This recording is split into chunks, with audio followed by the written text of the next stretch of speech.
Hello and welcome back to 360 Sports. I'm your host, Isabel, and today we're talking all about NFL football. I'm here with an incredible all-female group of analysts, Katie, Izzy, and Emily. So first, let's get started with talking about Week 7 of the NFL, bringing us some incredible outings. The Colts absolutely dominated the Chargers thanks to impressive performances from Indiana Jones and potential MVP candidate Jonathan Taylor. What do you guys think of the Colts' ceiling this year? And do you guys think that they have a legitimate shot at the Super Bowl? Let's talk about it. Katie, you want to start us off? Sure. I think they have done amazing. I'm honestly shocked. I mean, Daniel Jones, we all know, he's had a bit of a rough go, but I think he's had a complete turnaround. Shane Steichen, great coach, doing amazing over there. But yeah, I think they've had great momentum so far. I think that they definitely they most likely will make the playoffs. They have a fairly easy schedule ahead of them. I think they're playing the Titans next week, and then I think they have a good momentum to make it far in the playoffs. I wouldn't say they're a definite Super Bowl contender, but they could get there. Yeah, I think this team's ceiling is the Super Bowl. Right now, they're 6-1. They're leading the AFC. Yes, they do play in a down conference in the AFC, so their competition isn't always the best, and it's easy for them to lead. But compared to last year, they've been doing great. I mean, Tyler Warren, he's really the standout tight end, I think, from that draft class. If there's any question about who is the best tight end in that draft class, we have it now. Absolutely. But Taylor, he's leading the league in both yards and touchdowns. And he's second in carries. Daniel Jones, he knows what he's doing. He's leading them well, I think. So I think really that if this team doesn't make it far in the playoffs, I think it'd be a letdown. They're 6-1 right now. Again, like you said, their schedule isn't that tough coming up. I think a few of the tests they'll have at the end of the season is the Chiefs and the Jaguars. Yeah. But right now they're looking pretty good. Honestly, I would agree with what you guys said. I mean, they have very good control on the line of scrimmage. I mean, when it comes down to it, they play very well. They honestly have good offense, but they also have good defense, which is incredible when you can have both. I mean, Taylor, I feel like he's clear like MVP. Like, I feel like he's definitely top of my list for like MVP. He runs with like vision, like he can see the field and he really can like understand the field. I mean, he has incredible breakaway speed. When he gets out, I mean, he's gone. He's fast. And he has a lot of power, too, which I think is very important. Obviously, Jones, I feel like he's a dual threat, you know? He runs, he throws, he can do it all. He has very, like, good, like, calm energy during the game. Like, he's not, like, freaking out. And I feel like he has good command of the offense, too. Like, he really understands his offense. And, yeah, I feel like it's really important. And, honestly, I feel like it's too early to say anything about Super Bowl-wise, but I think that if they do keep playing like this, I really think that they're kind of underrated, and they're kind of a team that might sneak up on us and really show us, like, obviously their schedule's not hard, but I think the more we see them play, the more they'll kind of sneak up on us and become a threat. Definitely. They need to stay healthy and keep their momentum. If they keep the same momentum and staying healthy that they have right now, I think they can potentially get a bye for the first round too. Absolutely. Which is something really good to get. I completely agree with you girls. I mean, this was a heck of a game to watch. Yeah. They beat the LA Chargers 38-24. I mean, they just completely shut down their offense. And I didn't even think that, Justin Herbert had a bad day, but I just thought that their defense looked so solid. Daniel Jones, I'm so happy that he's finally thriving in a confident position. Absolutely. Jonathan Taylor with a hat trick. This was just a really exciting game, and I would actually agree with you, Izzy. I think that this could be a potential Super Bowl team, and I think that's really exciting. I'm sick. As a Dallas fan, I'm sick of seeing the Eagles in the Super Bowl. I'm sick of seeing the Chiefs in the Super Bowl. They've been in the Super Bowl like too many times, in my opinion. The Chiefs can go bye-byes. The Eagles, I'd like to see them at least in one more Super Bowl. I'd like to see them in a Super Bowl. Yeah, just one more time. The Chiefs can go. I'm over the Chiefs, but I think they are. I wouldn't mind Eagles Colts in the Super Bowl. Me either. We can put the Colts in the Super Bowl. Absolutely. Eagles Bills. Eagles Bills or Eagles Bengals. Those are my two dream Super Bowls. But Eagles Colts, I wouldn't be mad at. I would love to see Tyler Warren. Yes. Make it First to Super Bowl. Penn State on Penn State. I feel like that could be fun. Yes. All right, moving on to the Giants-Broncos game. Let's talk about this absolutely nuts game. Somehow fumbling a 19-0 7-0 lead in the fourth quarter on the way to a heartbreaking 32-33 loss. You know, the Giants, I think, were blown away. I mean, I'm sure you've all seen that meme of Jackson Dart just absolutely dumbfounded at this loss. So how does something like this happen, and what does this victory tell us about the Broncos' future? Yeah, I think that meme of Jackson Dart, it really, I liked all the things that were saying. He's learning what it means to be a New York Giant. Yes. But Yeah. going off of Jackson Dart, he's really showing growth. Like, I think he is a very stable quarterback for this team. I think if anybody is going to maybe lead the Giants somewhere, it's Jackson Dart. Absolutely. I mean, besides that touchdown, interception he had in that fourth quarter, he played well. I mean, they scored, a lot of times, if your offense is scoring 32 points, you're assuming that you'll win the game. So I think for the Giants' case, their defense lost them this game. You cannot give up 33 points in the fourth quarter. Yes. But on the other hand, that says a lot about the Broncos. Bo Nix, he's standing out in this game. He threw incredible. 4 touchdowns. Yeah. I mean, just incredible. They're 5-2 now, the Denver Broncos, with wins against the Eagles as well, which is... When was the last time you guys heard about the Denver Broncos? Like, absolutely dominating. Right. It's been a while. Yes. Exactly.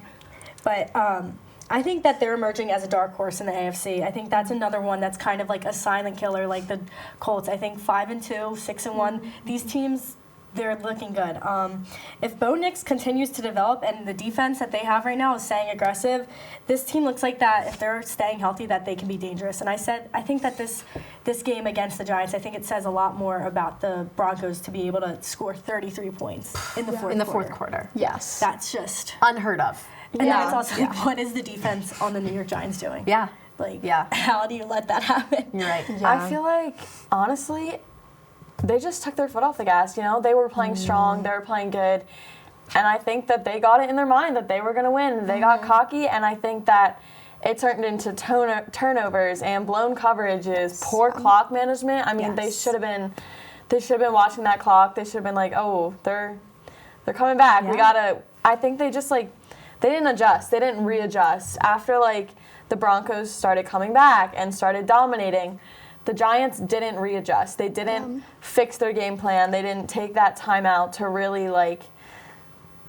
just readjust as a team. And the Broncos took advantage of that. I mean, when you start to fumble a little bit, that's when the other team swoops in, and you can really see that even just 100%. one turnover and one mistake Changes the whole game. Changes the whole game. Right. Yeah. And you really just you just saw two different teams on both sides in the second half. I mean, it really went from complete Giants, Giants are going to win, to Broncos, they took the win. And honestly, I think it was just the momentum shift. You know, once Denver scored once, you could feel the pressure on the Giants, and you could feel them start to be like, oh no. And I think they just kind of crumbled under the pressure. Yeah, Absolutely. I mean, they completely broke down. 33 points, letting up 33 points. The most ever. I mean, the most ever by a team shut out through 3 quarters. I mean, it's just insane. The interception, like you guys said, they just could not come back after the Broncos got that momentum. They punted, and then the interception as well. The defense was not there. Fell apart. Yeah, absolutely. Yeah. I mean, it was. I think it's definitely a lesson for Jackson Dart, though, because they did seem to be way too confident. Absolutely. I mean, how do you blow that if you're winning by so much? So, I mean, he's a rookie. He'll learn. They most likely will bounce back. But, yeah, crazy change. I mean, this Giants team, you look at it, they're 2-5 right now. But there's so many close games that they could be 4-3 right now. Yeah, absolutely. They could definitely be a team with over 500 percentage winning. Yes. There have been way too many close calls. I think it's terrible time management, just not good skills on that part. And then, they just get cocky, and I feel like it shows that when you start to get confident and you start to get too cocky, it's gonna end poorly for you. That's when you start to make mistakes, because you start playing oh, we got this, it doesn't matter, this is an easy team, an easy win. And then you get lazy, and that's when you get your turnovers and your blown coverages. As soon as you start to play oh, this is just going to be an easy win. We saw it with Penn State against UCLA. We went into that game thinking, oh, don't even bring it up. we can win. You know, it happens with every team. The more you play oh, this is going to be easy. The more the other team will surprise you, and take advantage of that because they know that they have to work hard to get the win. And Emily, that's really what I wanted to touch on. I wanted to say that the Broncos, this isn't foreign to them, that they've had these major comeback wins. We saw that in the game against the Philadelphia Eagles. You know, they came back, they beat them 21-17. I'm sorry, but yeah, I mean, this is obviously it's incredible that they came back 33 points, but this is not foreign to them because Bo Nix is such a strong leader. He described the team as mentally resilient, and I think that's very applicable, and you can see that demonstrated in their play. So moving on to another star quarterback, Drake May and the Pats, who dismantled the Titans to improve to 5-2 on the year, while May set a new record, beating even Tom Brady for a completion percentage with a 91% mark. Insane. Is May a top 10 quarterback, do you guys think? And can the Patriots make some real noise come playoff time? What do you guys think? I mean, I can start this time. So I feel like he's very decisive. He's very confident. He's very good at reading the field. And going beyond that, he's very accurate with his throws. Like, he reads that field and he sees, okay, this is where my throw is going to go, and it gets there. And I feel like that really gives him a lot of, like, strength for the Patriots. I mean, obviously, the last couple of years, the Patriots have been struggling. We've seen the Pats, like, loss after loss, which stinks because they used to be a really good team. Yeah. And I feel like Drake May, honestly, might be the turnaround for them. I feel like with a 91% completion rate, I mean, that is insane. That is unheard of. Yeah. And it's dangerous. I mean, if you can throw a pass all the way down the field and you know it's going to get where it needs to go, I would use that, and I would use it to my advantage. And I feel like if they do and they continue to use it, they're going to go far. Yeah, I agree with that. I mean, surpassing Tom Brady in any sort of aspect is insane. Yeah. I think this New England team, fans in New England, they haven't really felt this excitement since Tom Brady. Yeah. And that was so long ago that I think it's just, it's so exciting to watch a team like this, a young team. But he looked good in his college career, and he looks great now. I mean, what you said, what you touched on, like, that's exactly true. Just even their tight ends, Hunter Henry, he looks solid good too. That's scary to go against a guy who knows what he's doing and has confidence in himself and his throws. I mean, through 7 games, he's had over 1,700 yards, 12 touchdowns, and he's rushed for 200 yards for two touchdowns. That sounds like a top 10 QB to me, in my opinion. Yeah. Leading a team to go 5-2 halfway through the season, impressive. Yeah. So I think right now that they look like a strong contender for playoffs as well. Yeah. It's, again, early to tell, but 5-2, I see it. Yeah. What do you think, Katie? I don't know. I wouldn't have thought of Drake May as a top 10. I mean, especially going into the season. I think he had some struggles at the start of his career, but he was coming out very strong now, lots of momentum with the Patriots organization. Yes. I would say he is developing to a top 10 quarterback. I think, I mean, that 91% completion rate, that's just unheard of. Yeah, I mean, to be compared to Tom Brady, not even compared, he did better than Tom Brady. I mean, I think that does bring him up to top 10, even with all the other elite quarterbacks in the NFL. Like it's important to know also that, like, the Patriots' defense is healthy. So not only do they have a really strong offense, but their defense is playing good, and their defense is, honestly, they're healthy, they're looking nice. So I feel like that also, like, gives him, like, an upside, like an upper hand, because when you have good defense and you have good offense, I mean, I wouldn't be surprised if they're in the divisional round, honestly. I think they're playing smart, balanced football, which is really important. Yeah, I would agree with you, girls. I think that he could definitely be a contender for a top 10 quarterback. The only thing I think that the Pats' offense is missing is a big-name wide receiver. You have Stephon Diggs, but he came off of a recent torn ACL. That completely changes you. That changes your mindset. That changes your, physical capabilities. He's also getting older, too. Absolutely. And as much as he's a big name, I think we need another big-name wide receiver on that offense to really strengthen them and strengthen Drake May. I mean, he's probably still standing there. You ever see the picture of him standing there watching the scenes? I mean, he's still waiting for his championship. So who knows? Hopefully he gets it. I mean, these Patriots. He's just going to keep standing there. Whatever team he's on, he's just going to stand. All right, now for our board segment, we're going to talk about a great head coach might be the most valuable person on a team's facility. From the kneecap biting of Dan Campbell to the dorky duvals of Liam Cohen, let's head to the board to see our crew's Coach of the Year picks through Week 7. So, Katie, do you want to start us off? Yes, I will. So, my pick for NFL Coach of the Year is Colts head coach Shane Steichen. The Colts, he's been with them since 2023. They had an 8-9 season last year. Got Daniel Jones over the offseason. He looks very strong to me. I mean, we talked about them earlier, 6-1. That Daniel Jones had a pretty rough career with the Giants. I mean, to be able to coach him and turn him around. Steichen also was with the Philadelphia Eagles. He worked with Jalen Hurts over there, and look where that got him. Eagles fans over here must be happy about that.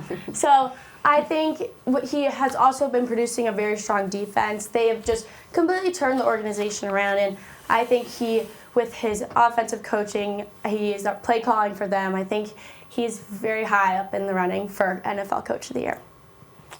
Thanks, Katie, for that. Yeah, I think 3 out of 4 of us requested to talk about him. Absolutely. On this board. Yeah, first. I mean, who would have thought Daniel Jones would be a great quarterback right now?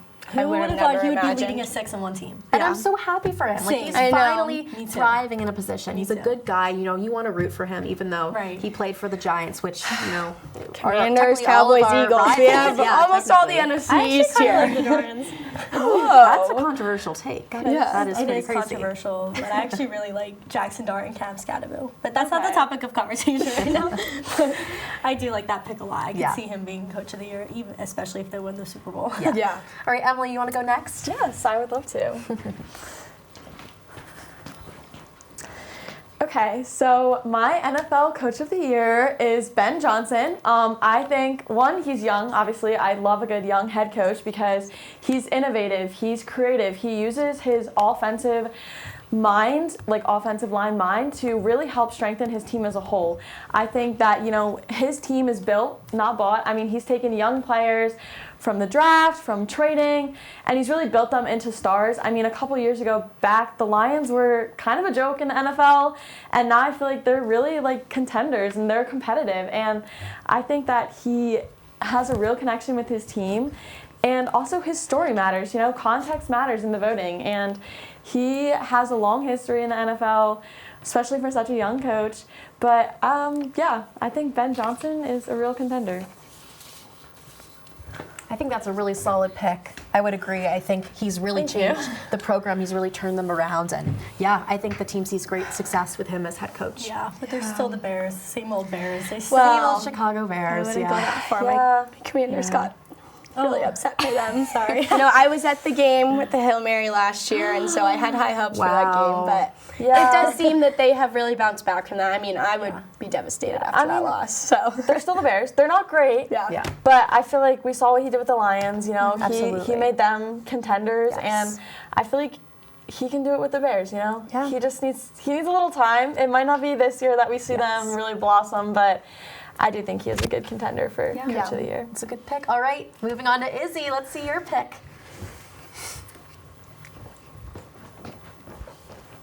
I'm going to have to go with Mike Waddell of the New England Patriots. Since been fired from the Titans, they've won 4 games. Now with the Patriots, they've already won 5 games this season. If that stat doesn't impress you, then I don't know what does. He has taken this team that really hasn't really had anything. We've talked about it before. He's taken this team and he's taken them far. 5-2 right now with a rookie quarterback, Drake May. He's looking great. He's revamped this roster. I think this team can really be a strong contender for maybe a deep run in the playoffs this year. But I think Mike Waddell, if he can keep this team with their momentum, I think he can become a front runner for Coach of the Year. Yeah, I would agree with you. That's a very good point. I think Mike has a lot of like different strengths that he provides to the team, and I think they're very lucky to have him. Yeah, I mean, we talked about Drake May. Vrabel's doing a good job, like developing him as the years go on. So Yeah, he's maximizing the talent that they have on that team right now. Yes, for sure. All right, last pick of the night is my board segment. I'm going to go with, for my Coach of the Year pick, Sean McVay of the LA Rams. I think he's had a very successful career, as we can see, pretty consistent. The Rams are currently 5-2, and they rank second in the NFC. And I think they're second one really high up in the NFC. And I just think he's really dominant. You know, they recently had a huge success in London over the Jaguars, 35-7. Quarterback Matthew Stafford had a great game with, I believe, over 180 yards and 5 touchdowns. And, you know, that all leads back to your head coach, and that is, you know, Sean McVay, who's very talented, great leader for the team. I don't know if any of you have seen his great post-victory speech in London, but he was very energetic and enthusiastic, and he's just a great example of a very high-energy coach. You know, he applauded his team for a complete performance. He's not just looking at the offense or the defense or special teams. He's looking at everyone all together, and I think that just makes him a very solid coach. Yeah, I mean, the Rams always look good. But yes. I 100% agree with you. He's making them look good this year. For sure. I agree. Yeah. All right. Moving on to trouble in the surf. The Cleveland Browns absolutely demolished the Dolphins, winning 31-6, thanks in part to a disastrous 3-interception day from Tua. They call him turn the ball over, Tagovailoa.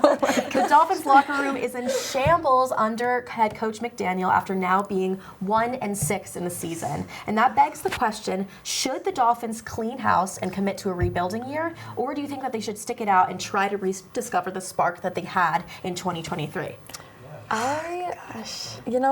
I feel like there's a lot to talk about here. I mean, Tua's 3 interceptions. I mean, 2 were just bad decisions. I don't know why he decided to do that. And 1 was tipped-ish, but regardless, it's inexcusable at this stage. I mean, you are a pro. You've been on this team for years. You should know that you shouldn't be throwing interceptions at this stage. Yeah. And their defense got bullied. Honestly, they could not stop the run. They could not. They just weren't playing good. I mean, they kind of were playing like they forgot how to play defense. Yeah. And the locker room, there's concerns. I mean, we see that veterans, they're frustrated. I mean, I feel like that's also not helping them. They're not working as a team right now because everyone's frustrated. They're frustrated with how they're playing. They're frustrated with the degree of the loss. I mean, it was a bad loss, and that would make any veteran frustrated. Yes. And I think that it's feeling like a broken team. I mean, O-line, defense, leadership even, they're all underperforming. And I think that if this continues, they might have to rebuild. They might have to explore trading, maybe even to a hot take. I mean, if you're going to throw... I don't think it's a hot take. If you're going to throw 3 interceptions, I think maybe it's time to just rebuild. And I mean, it's looking rough. Yeah, even their coach, if I was their coach, if I was McDaniels, I would... He's in the hot seat for sure. I would start looking for new dogs. Yeah. I would start looking for new jobs. Yeah. I don't know. I just think how unfortunate it is that Tua Tagovailoa, he's playing through so much. I know. He should have stopped a while ago, in my opinion. He needs to medically retire. It's very concerning. It's unfortunate because he was a great player. Yeah, absolutely. But it's time, I think. I mean, I had Red Zone on a Sunday, and I was doing something, and every time the Dolphins would come on, it was just something about his interception. Yeah. And I was like, there was just an interception like 10 minutes ago. What? Yeah. And then he got benched for Quinn Ewers to come in. I mean, come on. I know. I think in my opinion, it might be time for a rebuild. I mean, I know that 2023 team had potential, but where did they get? They didn't get that far. Yeah. I think it's time that if this team wants to be successful, they're going to need to do a whole reset. Yeah. Reset the culture and the leadership. That's a pro. Trade some veterans for some draft potential, something like that. But it does admit the failure of McDaniels. But what do you have to do? I mean, you're 1-6. You lost 31-6 against the Cleveland Browns. Yeah, that's bad. That's a rough one. Come on. I mean, that's the lowest it can get. I think it's time to press that reset button. Explore new options. Maybe explore retiring for Tua. I just don't think it's worth it for him anymore. He's not going to win a Super Bowl. He's not a quarterback that will take a team to win a Super Bowl. And I think for his health, I feel time to put that helmet off. Yes. And, maybe go to the... At least a Guardian cap on. He doesn't like... He doesn't want to wear a Guardian cap for personal reasons. What personal reasons? For style? Like, are you trying to, do something on the... I know. Choices. I mean, he has a wife. He has kids. It's time. He has... You've seen the hand movements from hard collisions he's had. It's just unbelievable how you cannot put yourself first in that situation. I mean, he's not even playing well anymore. I agree. The coaching does play a part in it. I mean, you need to put your players first. You can't just throw them out there time and time again. You've seen the visible impact of his concussions. He's making very poor decisions. He's throwing 3 interceptions. 3 interceptions. Not many quarterbacks are doing that. Right. I mean, I just think it's time for him to go. You have Quinn Ewers.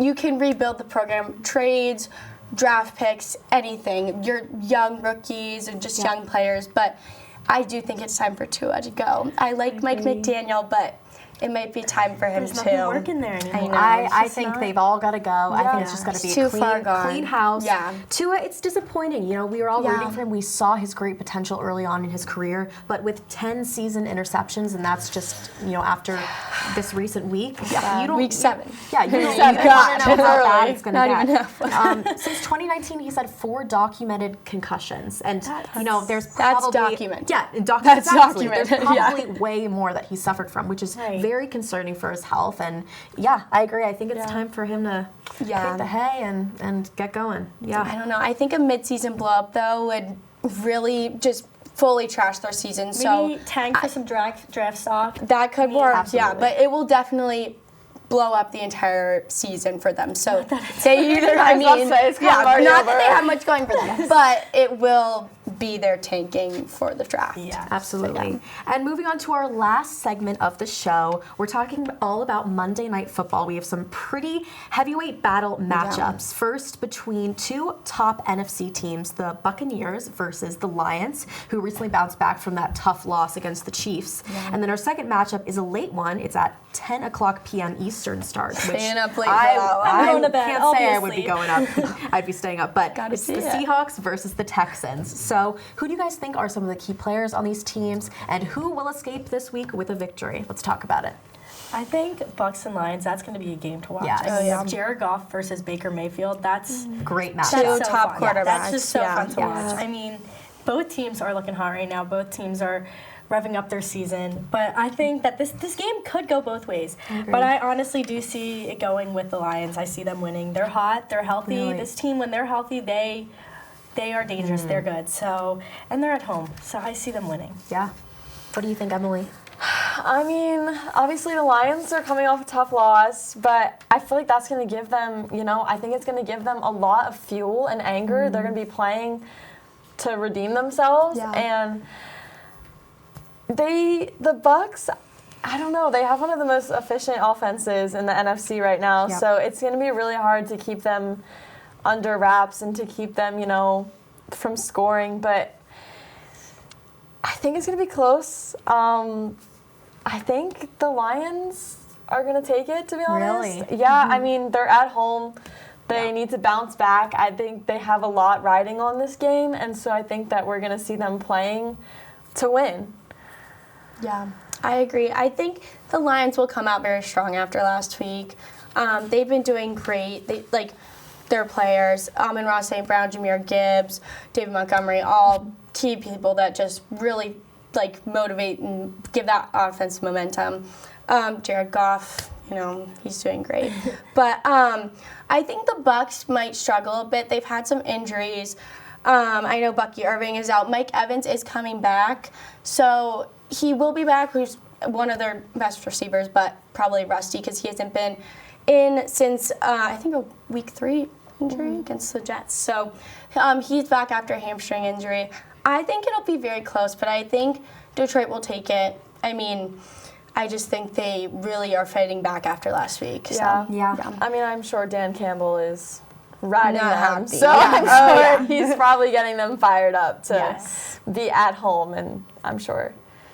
I think contrary to your girls' opinions, I actually think the Bucs will take it. I think Baker Mayfield looks very dominant this season. He has over 1,500 yards, 12 touchdowns, and only 1 interception. So although the Detroit Lions defense is absolutely incredible this year, I think the fact that he's lacked those turnovers proves that he can match up very well against a top defense. So, but I agree with Katie. I think it's going to be a very close game and an exciting game, and I'm really excited for this. I think for that late game though tonight, I'm gonna have to go with Texans. Texans.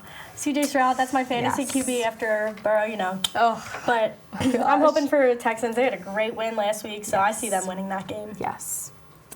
Katie? I personally think Seattle will come out on top. I think Sam Darnold, shockingly to me, I don't know about you girls, but I mean, he's been here for so long, just floating around the NFL. I think it's good to see him make a comeback, maybe stay strong with the team. But yeah, I think they have Jackson Smith and Jibba. I'm not going to say that right. I never say it right.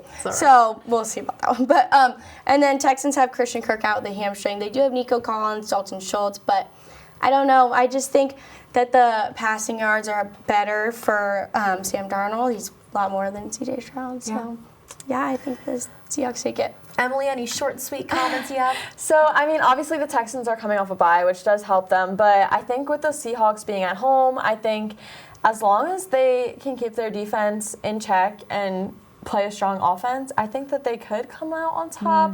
But I really think it's going to be a toss-up game, and I think it's going to be really close. And it kind of stinks that it's at 10 p.m. because I think it's going to be a really exciting game. Yeah, I would agree with you girls. I think the Seahawks have this one. You know, their offense has been very dominant with Sam Darnold leading at quarterback, but they do struggle with a consistent interior offensive line. So that will be something very tough that we'll look out for.